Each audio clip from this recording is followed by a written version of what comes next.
My name is Mariia.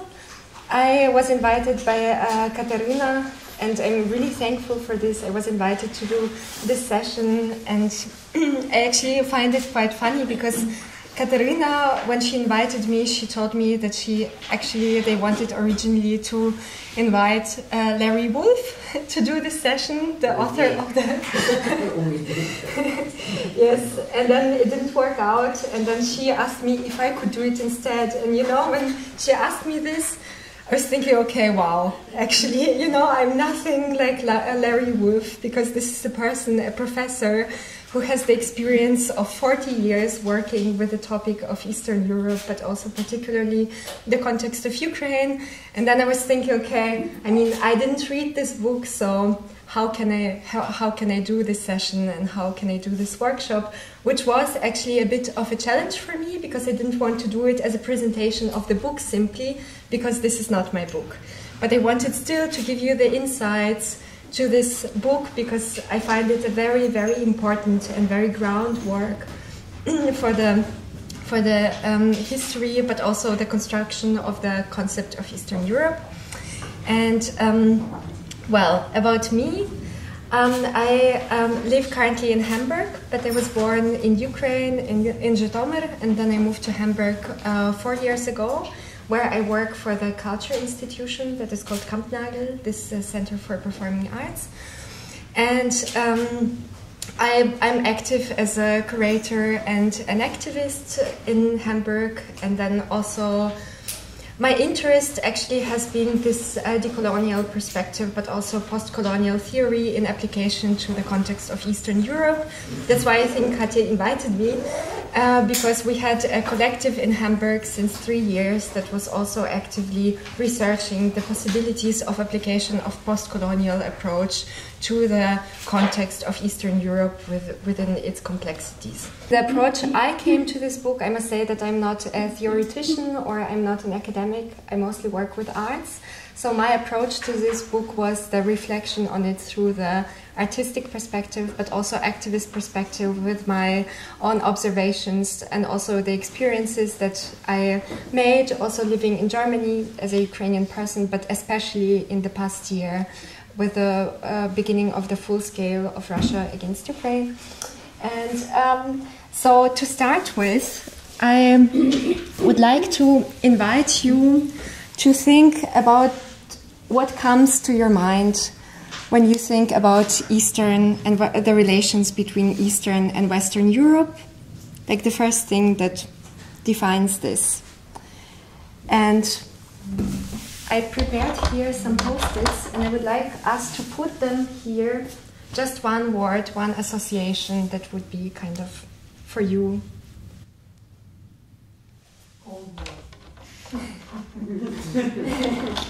Okay, here are some markers and post-its. Shall we go for it? Mm-hmm. Yes, please. Go for it.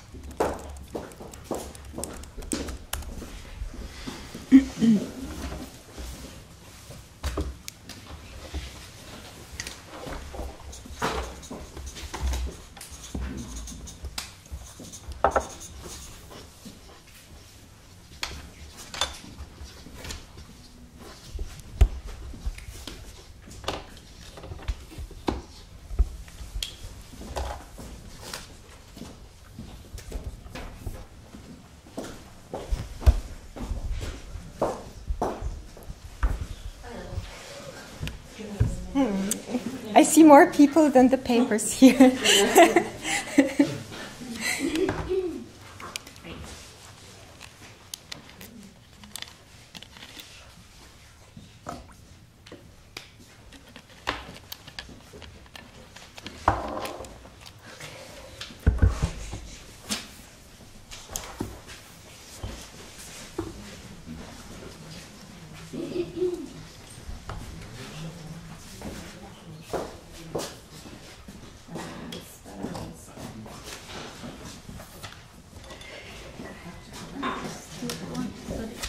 There's also a yellow one. It's like, what? Thank you.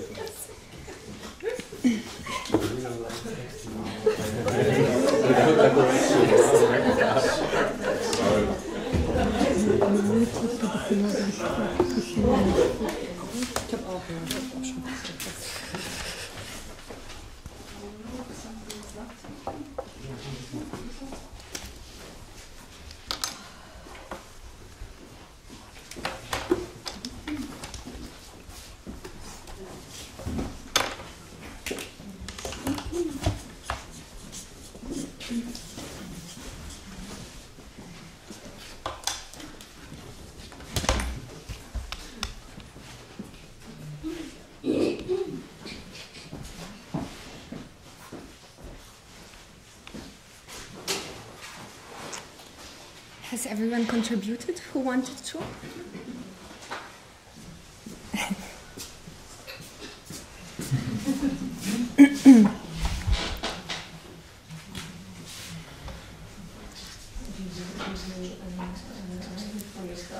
No.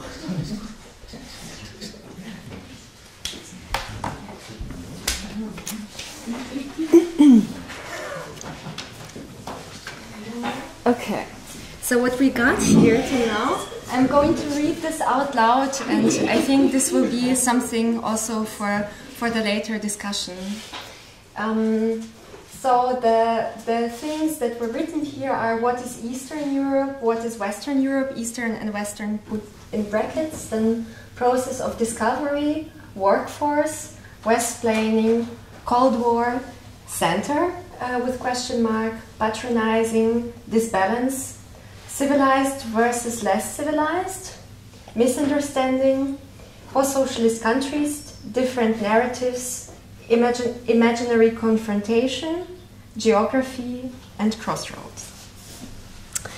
And whenever I was preparing this presentation, I was thinking, okay, what would come to my mind if I think about the artistic perspective and cultural perspective, and then I remembered this project that was done in Warsaw that is called Jestem Ukrainko.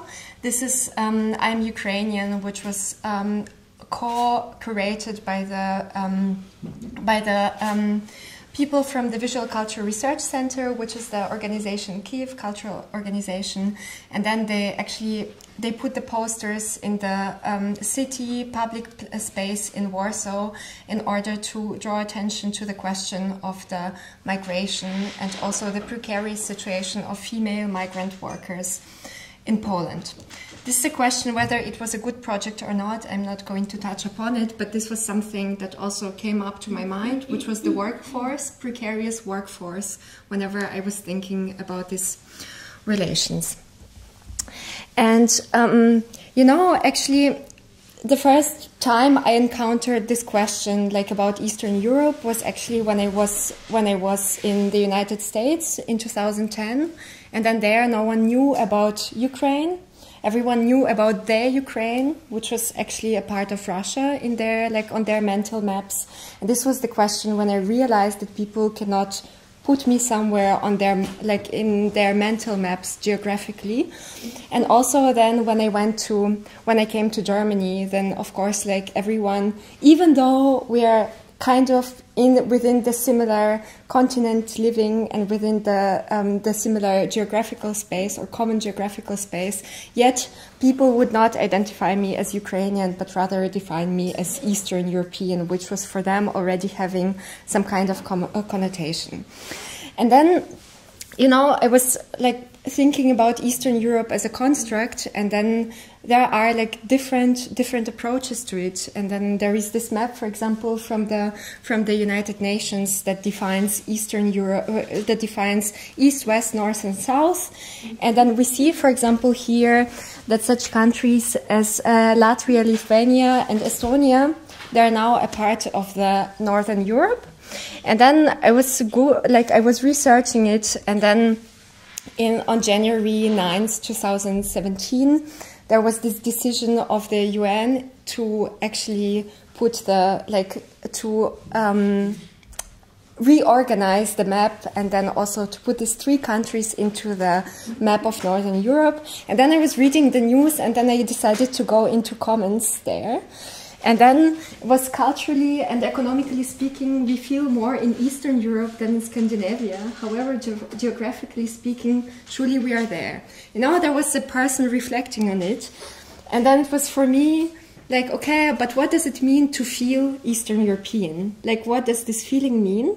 And what, when you think about geography, okay, you know that geographically maybe you're somewhere there, but the feeling that you're Eastern European is existing. And actually for me it was a big curiosity what defines this feeling. And then, then I was digging deeper into it, and then of course there is this Eastern Europe, and I use this term all the time in brackets as well as Western Europe, because for me, and then we will go deeper in the reading of Larry Wolff, and then we will try to discuss why is it so. And Eastern Europe, like as geographic, economic and political construct, it's referring also to this map that is there, like the political relations between countries, the economic relations between countries, and also the geographical location. And then also there is the Eastern Europe as social and cultural construct, which is actually dating back to the already like division of the religion to like Orthodox and Catholic Christianity, and then also about then like using the alphabet, which is the Latin and Cyrillic, and then this is already like defining the division between the countries that belong to this or that space, and of course the ethnicity, because then we know that the population like of being Slavic or the Slavic population then is also defining the space. And of course very often, like if we come to Germany, then here, but also in the United States, there is this thing of like Eastern Europe, which is the former just Eastern Bloc that is going back to the Iron Curtain time. So I would like to invite us to think about Eastern Europe as a complex non-constant term that is containing a wide range of geopolitical, cultural, geographic, economic and social connotations. And therefore, Eastern Europe has to be examined in its complexity. So we have to think, you know, that it's not a common, like it's not just an area like so-called gray zone, but there are different countries, different cultures existing within it, and there are different imperialisms that are like apart from the Western existing within this area. So this is something I think to keep in mind for the further discussion. And with this book, Larry Wolff, I think it's important to start from the point where actually Larry Wolff is starting from, which is the Orientalism or the approach, like a post-colonial approach that was defined by Edward Said in 1978. And it was actually that Edward Said created the term Orientalism, where he said actually that this was approach within which the West was actually thinking about the other part of the world, which was creating this kind of division between Orient and Occident, and how the actually Occident was thinking about Orient, and what were the ideological background, what was the ideological background of it, and also how scientists, through scientific approaches, how they tried to prove that there is this very, very strong division. And this is like, this was a lot, this construction of the other was a lot done through the arts, which here we see this painting of Delacroix, and then he was actually portraying this kind of barbarian Orient where everyone is fighting, and then, you know, this like a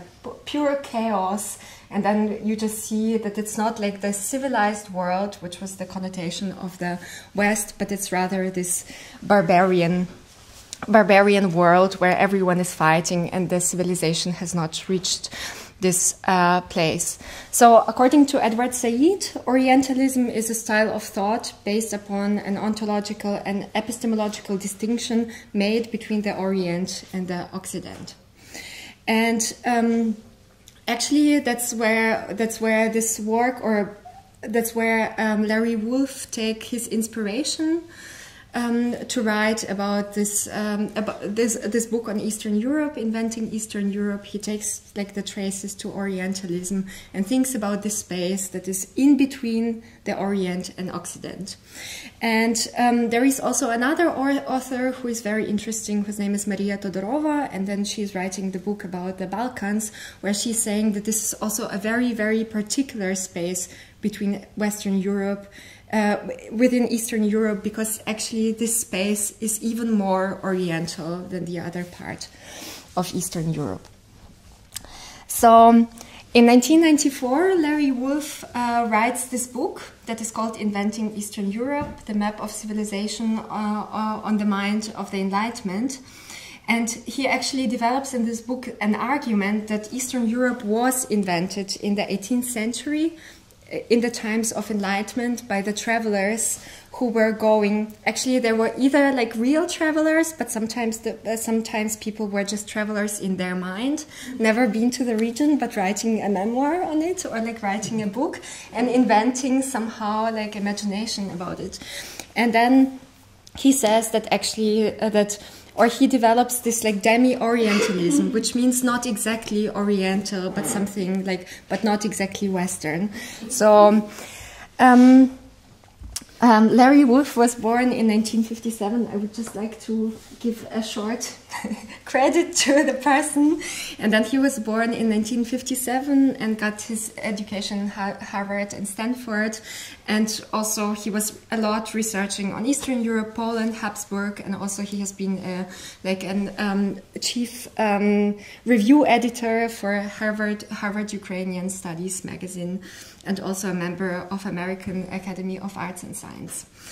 And in this book, he's saying actually that Eastern Europe as a construct existed only because Western Europe was existing. And then he says it was Western Europe that invented its complementary other half in the 18th century, the Age of Enlightenment. So it's like one of the main citations that I would like to bring up here.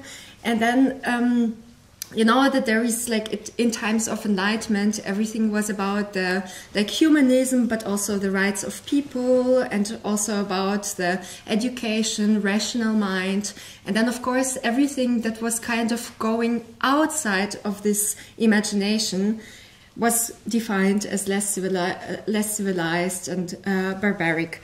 So civilization was appropriated through Enlightenment by Western Europe, and Eastern Europe was considered underdeveloped, almost barbarian. And this like almost, I would like to like kind of make it stick to us, because I prepared one example that was really, really recent from the news that I found, and I would like us to discuss it afterwards. So this was exactly like that. Eastern Europe was rather like in between the space. It was relating to Orient, which was defined by backwardness, uncivilized space, primitivity, and also irrationality and violence. That's what we saw on these like pictures, you know, that everyone is fighting there and is completely barbaric. When the Occident was related to modernity, development, wealth, and so on. And of course, intellectual thought. And then the book starts. I would just go like, because the conclusion is kind of I don't know, this like the really short thing about the book in general, but I wanted to also say like what is the starting point of Larry Wolff. And then he's saying that, you know, there were these travelers, and then he starts with this travel of Count Louis-Philippe de Ségur, and then he's traveling to St. Petersburg and goes to Poland and actually writes his memoirs, basically like diaries that are published afterwards about this, like about his travels. And then it was the 18th century that he was traveling, and then he wrote in his memoirs that were published at the beginning of the 19th century that but when one enters Poland, one believes one has left Europe entirely. Everything is contrast in this land, observed Ségur. Deserts and palaces, the slavery of peasants and the turbulent liberty of nobles. Now it's kind of this dichotomy that, you know, that there is the civilization, but also not, like backwardness and civilization. And then he enters the St. Petersburg, because a lot of the travels were done to Moscow during the times of Catherine, and then he enters St. Petersburg, and then he writes, "The aspect of Petersburg strikes the spirit with a double astonishment. There are united the age of barbarism and that of civilization, the 10th and the 18th centuries, the manners of Asia and those of Europe." Again, you know, this is like the person who is portraying something and bringing this up to Western Europe, this thought, kind of what he observes there. And of course, people who read these memoirs, they have never traveled there. So basically, what Larry Wolff writes about it is that inevitably the eyes of Ségur, his rampant gaze, becomes your eyes, your gaze, the gaze of all travelers to St. Petersburg, even those who traveled only vicariously by reading the memoirs of Ségur. So this is like basically the imagination that is built there. And then he goes to, this also travels of William Cox, who was the English historian and priest. And then he was traveling to Russia through Poland and also was writing his observations that were published in these memoirs. And then he wrote the following: "Before I close my account of Poland, I shall just curiously mention that in our progress through this country, we could not fail observing several persons with matted or clotted hair, which constitutes a disorder called plica polonica. It receives that denomination because it is considered as peculiar to Poland, although it is not infrequent in Hungary, Tartary, and several adjacent nations." This is like really interesting because this is the observation that he's making about the population, and then Larry Wolff goes deeper into it because this is a construction of race. And here, like plica polonica, if one Googles it, then we find it like kind of this is a hair disorder. So he's describing the people there have this kind of like sickness that can be observed also in other countries, even though this may be just braided hair. But the way he describes it, that this is some kind of like illness that is common to this region, which is very often then comes to the construction of the race, of the other, that are different with their like peculiarities and sicknesses. And then it's also, back then it was like in Eastern Europe there was the serfdom back then, and actually in Western Europe, which is like it was already the overseas colonies that were organized. So people who were slaves, they were the black slaves, and then for observers it was like really unusual to see people who are kind of the same people who are enslaved. So this was something that was also peculiar to them, to the region, which was defining the backwardness. And then the backwardness of the Russian peasants in the mechanical arts, when compared with those of other European nations, is visible to superficial observer. So he's saying that actually, you know, that the peasants, they're so backward, and it's really crazy because they're owned by feudals. So there is kind of an explanation why, because like you see how backward they are. And then here, Larry Wolff takes this picture, and I took it also like as a reference to this Orientalism that I was showing, like when talking about Said, because here you see it's like the interior of the Russian dwelling at night. And what we see here, and also what Larry Wolff writes about it as well, like through these memoirs or analyzing these memoirs, that when people entered, these travelers, they were shocked. Because it was like children were lying on the floor, then it was a horrible smell there. There were like people laying on the second floor, you know, kind of this portrayal of this like really, really barbarian world where like everything is just disgusting, smelling, and then this is kind of the pictures that were traveling to the Western Europe and were constructing the perception. What I found actually very interesting is the part on sexuality, slavery, and corporal punishment, because I think every one of us have heard about Casanova at some part of our lives, and actually that's the starting point of this part of the book for Larry Wolff when he describes the travels of Casanova through the Eastern Europe, and actually how the sexual slavery was functioning there, because actually people, the travelers from Western Europe, could buy people or like women for sexual slavery there. They were not, like, for example, in the Russian Empire, that were the people or women were not allowed to leave the empire because they were the slaves of the Catherine. But actually, within, when the travelers were spending time within the empire, then they could have the slave. And then they were describing, like Casanova has also his diaries, which is a lot about this like sexual enslavement of women in Eastern Europe. And here's also something that is related to the corporal punishment that I found really interesting, and also about the serfdom, because here, for example, François Baron de Thou, he's also writing about this observations of him that he experienced, which were already like really backward in Western Europe, which is like the corporal punishment. So when people were not listening to you, when your peasants were not listening to you, then you can actually punish them. And that's what he's writing here, because he's talking to one person in Moldova, and then he's asking why he's beating people. And then he says, this like where he says, would leave me nothing to desire, my dear Aliaga, if you would beat less these unfortunate Moldavians, or if you would beat them only when they disobey you. And what he responds, what does it matter to them? If it's before or after, when it is necessary to beat them, isn't it better to finish it instead of wasting time? And this is like really interesting, because the dialogue continues there, and then he says actually that Moldavians don't understand any other language than the corporal punishment. So in order to make them work, you have to beat them. And this is something, you know, it's like traveling through time and space, and people read it, and this is like the thoughts that are constructed. And there is also English academic William Richardson, who also made the notes about it. And then he was saying that, you know, it's really unusual for him to observe that white people are enslaving white people, because actually in the western part of Europe, it was already white people enslaving black ones.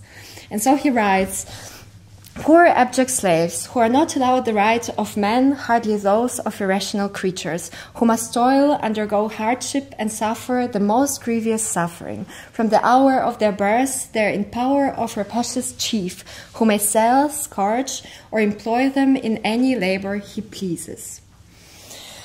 And the I think also interesting aspect of this book, which is I think the third or the fourth chapter, is mapping Eastern Europe, which I found actually a bit funny, because this is like where Larry Wolff is saying how the maps were made in the 18th, 19th centuries, but also 17th, starting with all of this like conquers and all of these different treaties that were signed between the countries, and how these maps were constructed based on these treaties.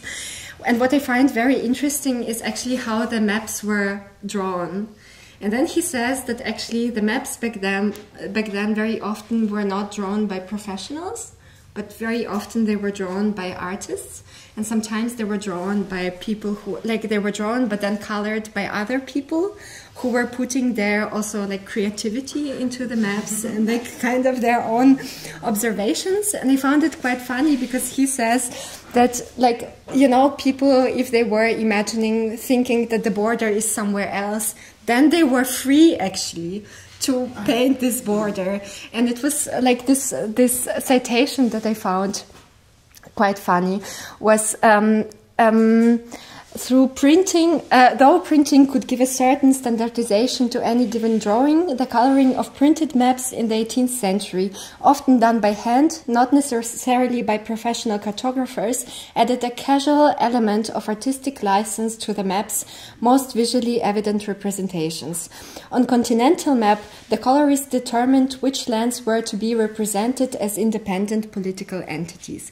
No, so there is a lot of like interpretation to this map map drawing, and also some of the maps included already some elements like some prejudices that people had about the land. So they added, for example, some flora or fauna there, or kind of the traditional clothing of people, or maybe something related to the look of the people, what they look like. And I found it actually quite funny. I mean, it's sad, of course, but very ironic.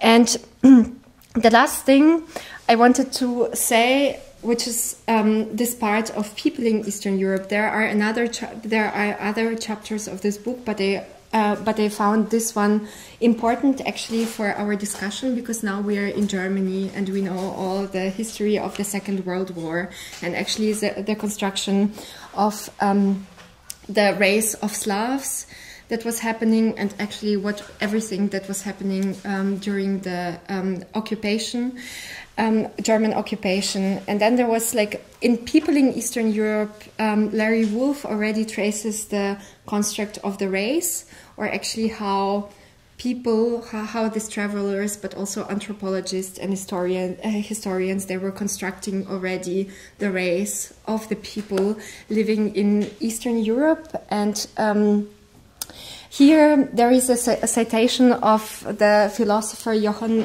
Gottlieb Fichte, who is writing on his trip to Poland that the landscape was changing. The fields appeared less cultivated, the people more Slavic, the language rougher. And then in his reflections, then he says that he's meeting different people and tries to describe them, like what he observes. And then what he observes there when meeting a girl, he says, Larry Wolff writes about it, Fichte did meet a girl who interested him, whom I wanted to study, and he made this observation. She is completely the exterior of German Pole, and a fine skin and color, but fleshy. This was clearly a racial study. Whenever a person already describing the peculiarities of the people that they encounter in the particular region. And this somehow also, which Larry Wolff writes about this, like, in his conclusion, because there he's also writing about the Second World War and about the Iron Curtain, but also this history of constructing the Slavic race during the National Socialist times. And this is somehow, which was also, like, you know, justified, but also Larry Wolff says that these studies already from the 18th century were justification for creating this policy of the Lebensraum im Osten, which means the living space in the East.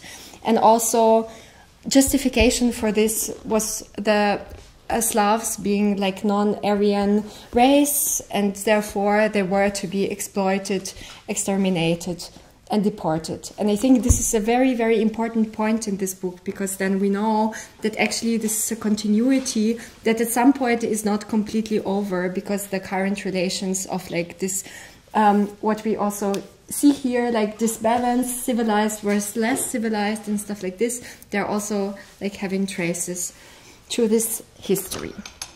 And now it's almost the time, but actually I wanted to read from this, like, last part,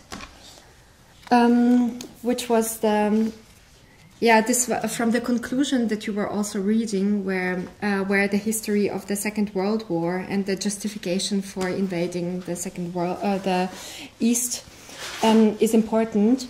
The German assaults on Czechoslovakia and Poland in 1939, followed by the invasions of Yugoslavia and the Soviet Union in 1941, suggest the geopolitical scope of Hitler's policy towards Eastern Europe as a whole, the contest and occupation of its lands, the enslavement and extermination of its peoples.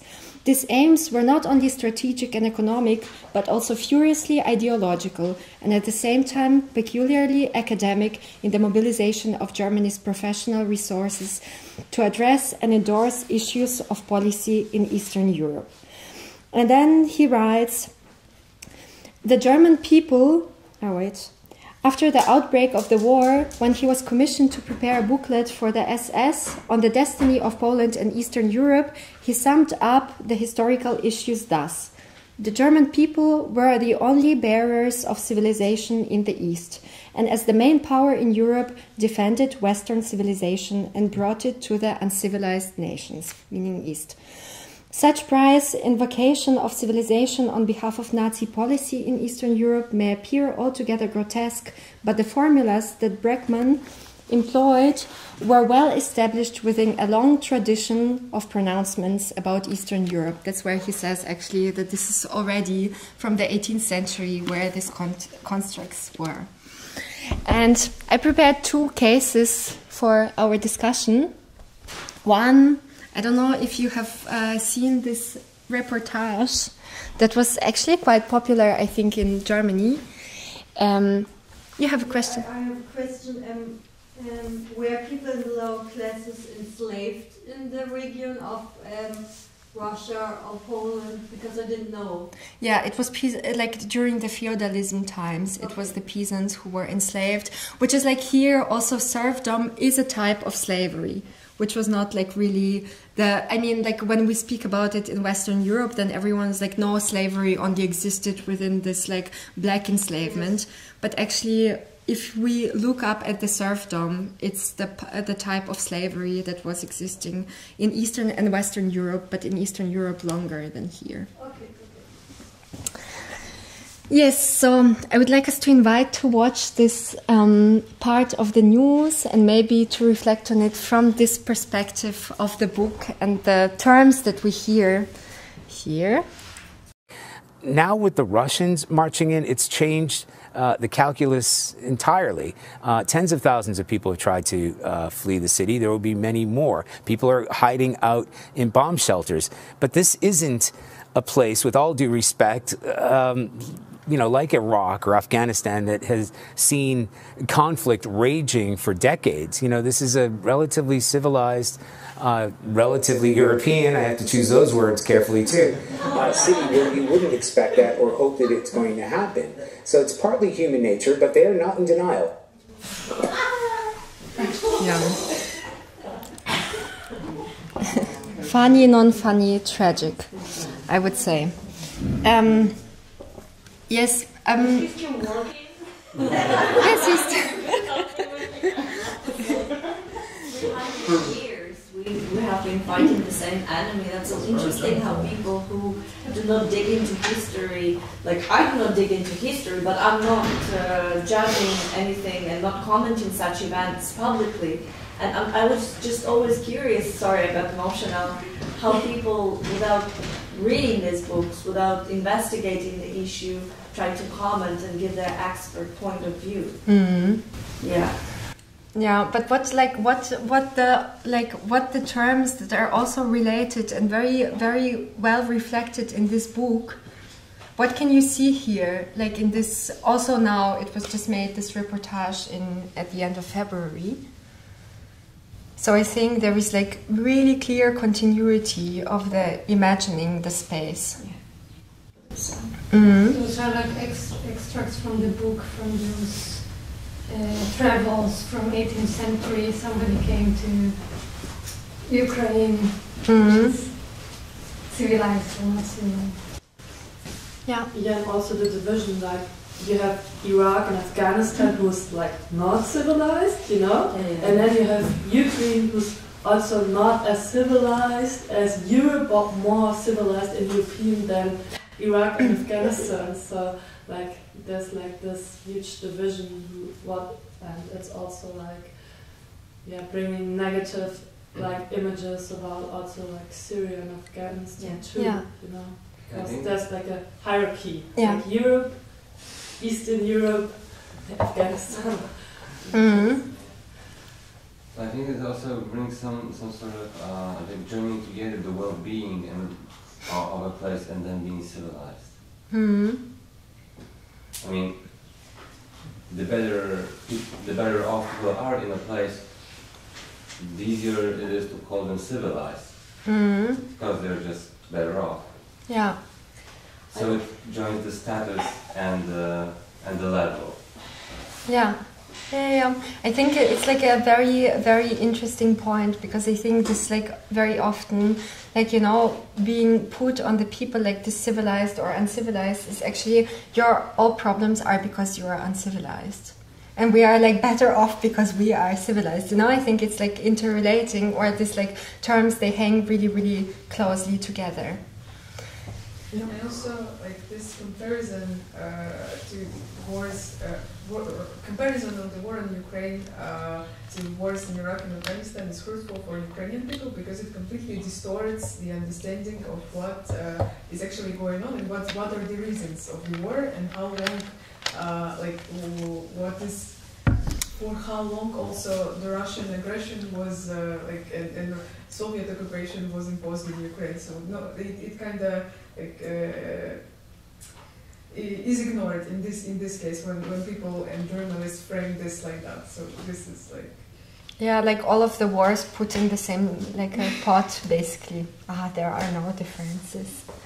Exactly, yeah. Because if I remember well, what he was saying was like that it's not a region that has been dealing with such a situation for a long time. Yes, that's what it was like entirely wrong. Yeah. Yes, which is like very interesting, because I think that's very often what I hear, for example, in Germany, when it's when people say this is the first war in Europe since the Second World War, and then you're like a bit like rolling your eyes and thinking, okay, but in which like universe are you living? You know, like, but this is exactly like this mental maps of people. Like, what is the mental map of Europe? And then, for example, of course, the 90s apparently are not on their mental maps, which is like not Europe. But what I find also interesting, or what I like ask myself, for example, this that, for example, when you're thinking about Ukraine, you're saying also that there was like a huge history of resistance to find your own identity, and that is like also like used as a reason to say, yes, we want this.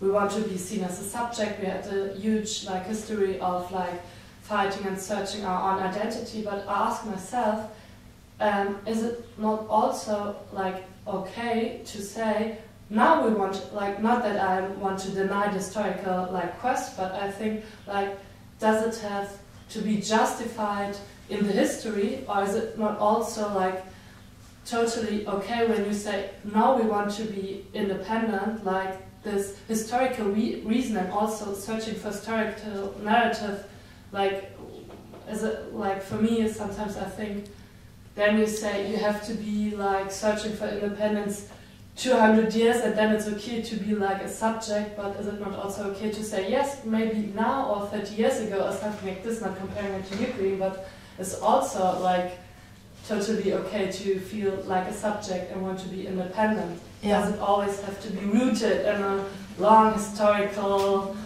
fight or something? I think very often it has to be rooted for the countries who are not having their own subjectivity. I think this is like, and subjectivity is all the time like taken away, or from my perspective is taken away by the power relations. So who is in power to decide, and who is in power to decide about the history, about the subject, and what they deserve or what they can decide or not. And I think very often this, like, whenever the subjectivity is taken away, that's where the history comes into play in order to justify why it's not like this. I wanted just to add, because I put the word process of discovery, it's like rediscovering. When I was in Canada back in 2000, there was a senior lady who met me, and when she discovered that I come from Eastern Europe and Ukraine, she said, "Oh, I'm surprised you're white. I thought you were dark-skinned there."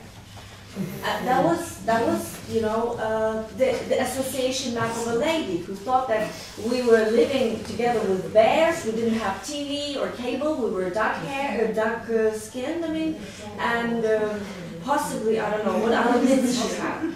But I like what Oksana Zabushka, Ukrainian writer, is trying to convey. She says there's always this constant world, like, oh, like, wow, that's Ukraine, and they're independent. We gained our independence in 1991. Then there was the Revolution of Dignity in 2013. And the world is like, oh, that's Ukraine. Let's discover Ukraine. They're independent. And then we have the 2022, the large-scale invasion. And the world is like, oh, that's Ukraine.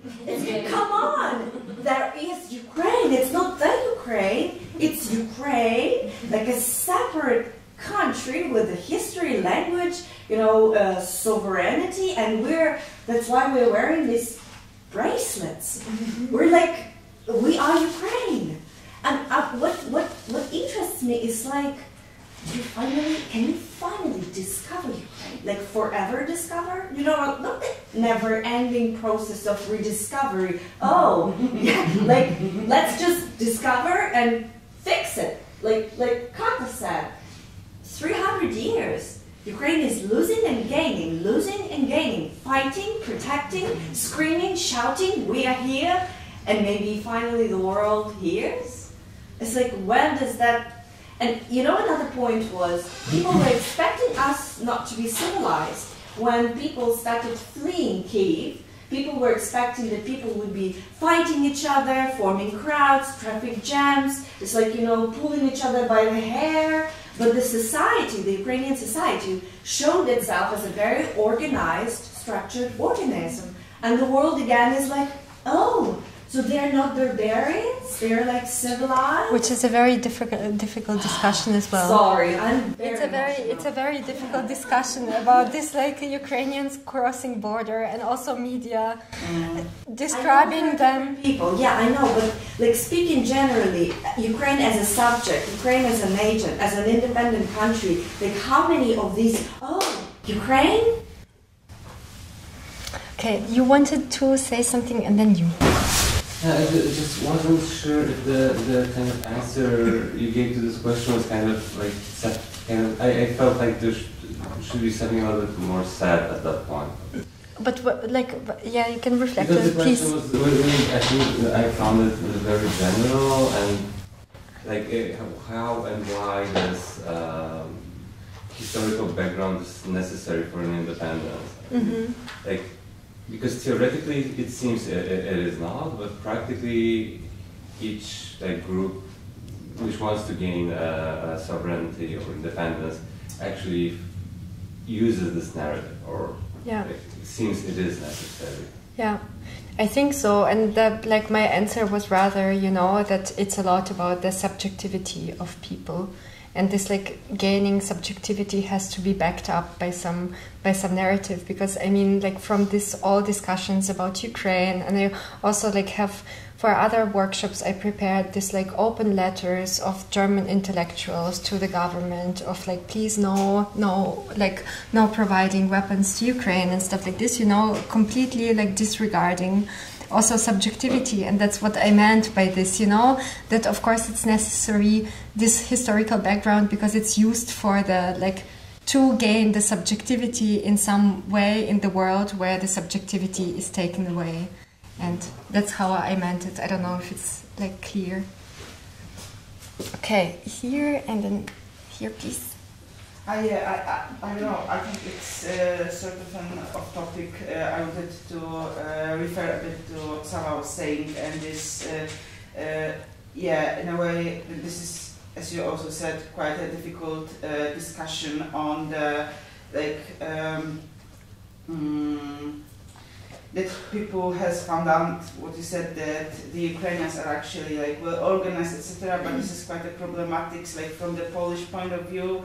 Of the crossing border situation, also with Belarus and Afghan refugees. And how the Afghan or Iranian refugees were treated, also because of this narrative of not being, you know, from the same cultural, religious, geopolitical region and background, so we had a big contrast in the treatment of these two groups. This is definitely, you know, this is definitely a point in this whole discussion. That's why I reacted in the way that it's complicated, because of this complexity. Because at some point, this is something that, you know, like Ukrainians are allowed to in this like civilized room. And the thing is that I read this term also recently that is called like yeah, not I can't remember now, but something that were like they were defined by Western Europeans as like the kind of on the same level, being very, very similar, therefore they are allowed to. And this is also like a very difficult thing, because actually this like privilege can be any moment taken away as well. And on the other hand, there are like these other refugees that are defined as barbarians completely. And this is like the thing, who has the power to define someone, who has the power to let people in, but also who has the power to kick them out whenever the time comes. Can I add? Yeah. Yes, regarding the crisis that was in the beginning of full-scale invasion, yes, that's with refugees, Syrian refugees, Afghan refugees from Belarus. And it's also very much to be discussed, and you have to understand that this crisis was done completely physically by Lukashenko.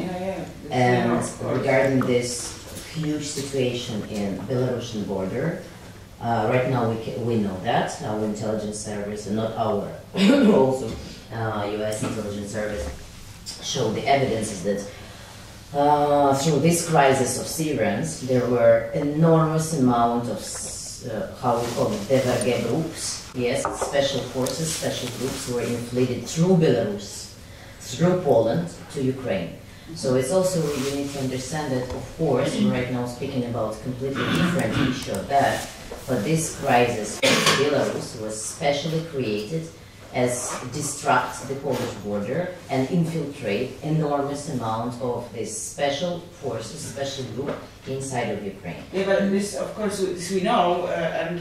no, you know that, because... Yeah, but I'm speaking about like the actual people who were in a way victims of this whole manipulation. Yes, of manipulation, yes. Who were like brought from Iraq or like with place and Afghanistan, not being aware of the whole political manipulation. Yes, but also we need to understand that when it is NATO borders, and there is actual war is going on, because we were speaking about this yesterday, that it was too much military forces or too much strugglings with Syrians, and that they were, of course, humiliated more, and this is a huge problem. But in another case, you need to understand that actual war in the border of NATO and infiltration of other people through this crisis with manipulations is also a big security issue, and we sometimes do not understand what does it mean security issues regarding actual war. Yes, so what is more important? I understand this is not a question, what is more important, human life or security of the country? Yes, but both are important, we cannot. Yes, but in actual this the first week, the most important was the security of NATO borders, yes, and this is horrible to admit, but it's also the security military special situation that we also need to be considered in this special case with Syrians and in Belarusian borders. Sure, but you might be right in this case, but it was not the first time. If you look into how Poland and some of the Eastern European states, or I would use Central European states, so we can even throw one more concept to fight about, how we reacted to the 2015 refugee crisis. It's almost like a competition, who is more quote-unquote civilized. So maybe we are from the East, but there are others that we don't know anything about. And I challenge you to ask a regular folk on the street in Poland, what's the difference between Shia, Sunni, where is Iraq, Iran, Syria, Yemen, and they will give you very uncomfortable for us answers. So it's almost like, this, in this material that you showed, it's almost like a competition of grading and hierarchy of, we are getting there, quote unquote, to Western Europe, but we never left Europe, yes? So why are we getting there? if we've never left. So you might be right about this one incident. It was weaponized. But it doesn't change the fact that we have some homework to do in our own societies. Yeah. Here, here, and here. Yes, I just wanted. I cannot kind of ignore the fact that wasn't like what was being discussed. I mean that like. Also very interesting, like to talk. Like it doesn't mean that it's not true. I mean that like also this crisis and like Syrians or like on the border. Like for sure we're all humans. That's definitely. I mean that the one fact that is being kind of overlooked. There are many, for example, Arab countries that could support, but no one talks that many of those Arab countries, rich countries, they closed borders and they didn't let any refugees. And the question is why? Like I mean that like okay, we can talk about Europeans that are kind of uncivilized towards migrants, but also kind of the question why those ones, but already they are labeled kind of differently, like those ones they don't have human rights, and we don't talk about why they didn't do, or why, for example, Turkey was also closing borders when there was crisis with Kurds in Iraq or something. Like they were also different like kind of situations. And we just like kind of talk about that Ukrainians are treated differently. I also see a bit kind of the same people who kind of do not support Russia or like kind of understand why Russia did it. They kind of get with these narratives that yes, why Ukrainians are treated differently and Syrians were not treated differently. But actually I wanted to talk about another point that like we were talking here, I mean that was the topic here, that is also really interesting, that like I personally like see nowadays like in Ukraine, that also like this kind of labeling that was before, like that Western, like it was also in the text that by kind of designating borders of Eastern Europe, actually Western Europe also identified and created like itself, and kind of this also like identity building process. And what I see now that also that now there are a lot of kind of being like dehumanizing, like I don't say that it's not right, because like generally it's not a human to invade another nation, and I really support it, but also this kind of references to Russians as being the descendants of Asians, and kind of making this limit and border and pushing them, yes, you are now like still more Eastern than us, and we are more Western. Like that's also like true because like of development of like also like politically like Ukraine was heading towards Europe and European kind of values and standards and so on. So that basically is true, but also how Russia is being dehumanized, and exactly with these kind of references to Asian, being Asian and like not Europe. Mm-hmm. Like first small advertisement to you.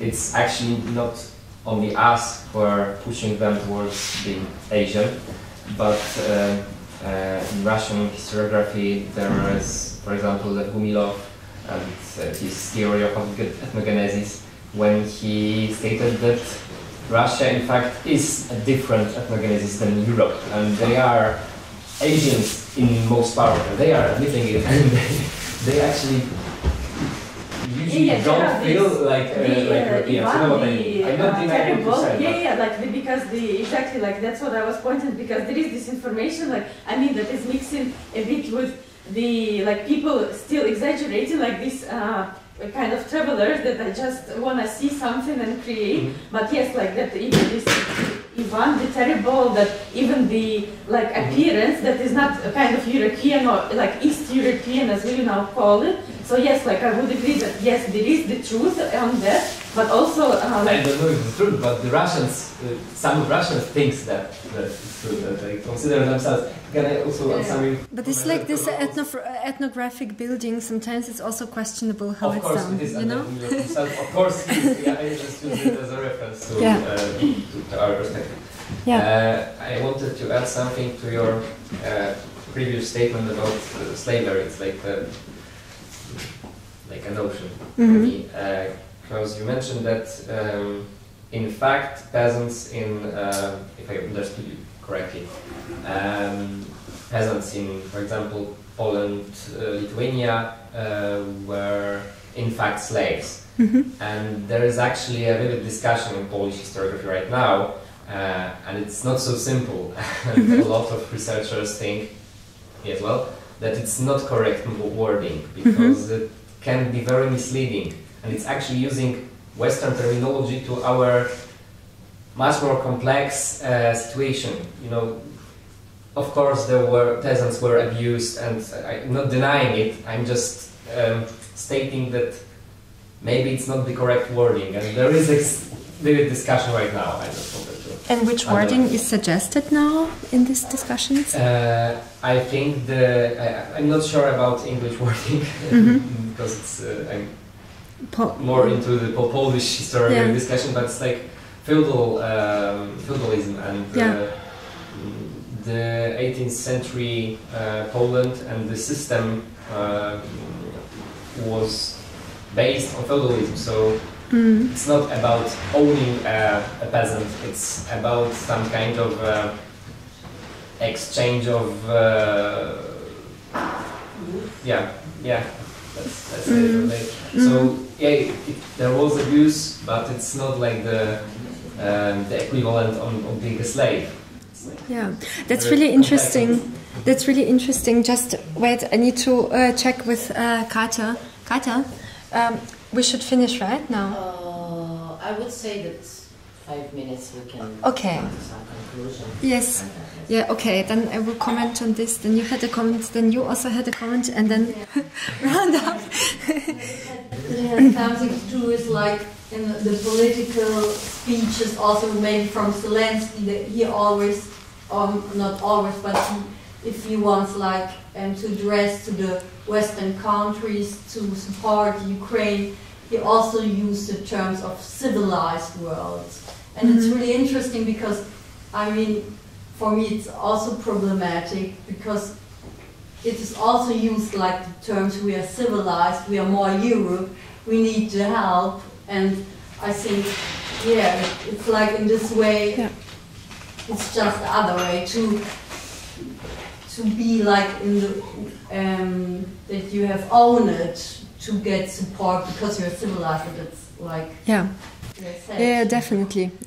I have been also marking many of these things that are also coming a lot from Ukrainian context about like this self-identification as civilized, therefore deserving support, therefore deserving like to exist and stuff like this. I mean, this like that comes to this like coloniality of power, which can be also explained why people like try to reach some point and then to say we are also there in order like to be supported, but this is super problematic actually to do it this way. It's like the history, we have a history and that why we are like own state. Yeah. I don't say it's not true, but like the... I was just like thinking all the time about this, about the reporter, and I mean not to make it more complicated, but for me, like, of course, like it's very easy to like debunk that he's like still like using, reusing, repeating like racial orientalistic stereotypes in regards to Ukraine and to Russia. But I think like I would say there's even more at stake, and which is connected to the way how the West is perceiving like the issue of war and Eastern Europe, or war and the rest of the world. Even. And I mean, it was pointed out in the text that, and you showed it in the paintings. Like there is this association of like the barbaric world being at war. Like that's the natural state. Yeah. So I would even say that like the problem, maybe even like for Western understanding of what is happening in Ukraine, actually not so much the notion that, I mean, it's a mix of all that. We didn't think about like Ukrainian people or the Ukrainian state as like kind of civilized place. I mean, there were like exchanges, we were traveling, there was contact, but suddenly, and I know it's not true, but suddenly for Western people, war is happening. What does it mean when war is happening in such a country? Oh wow, now I think we have a problem of like putting it into categories, because now it starts to like really be this kind of other world, this kind of like non-civilized world, and I think that that's like also like the intellectual problem to not so much change the concepts of East and West, but for the West to admit, yes, war is actually a state we are just like living in, and like Eastern Europe is living in, and like it's not just we do wars to end all the wars, like okay, we invade like Iraq, Afghanistan, and then we will have like world peace and like the Western model of civilization. Super. No, it's like constant, right? It's like it's politics, and I mean it's amazing that now like people start to become interested in like strategies of war, like suddenly we read like articles like written by generals, like the Western world. It was for us, it was like no, it's like some kind of obscure branch of history. At some universities, some people are actually thinking about wars. It's like Prussian and like very strange people, but suddenly we have to realize, okay, we have to deal with the issue of war actually, in order also to debunk those myths about like Orientalism, where is the West, where is the East, and so on.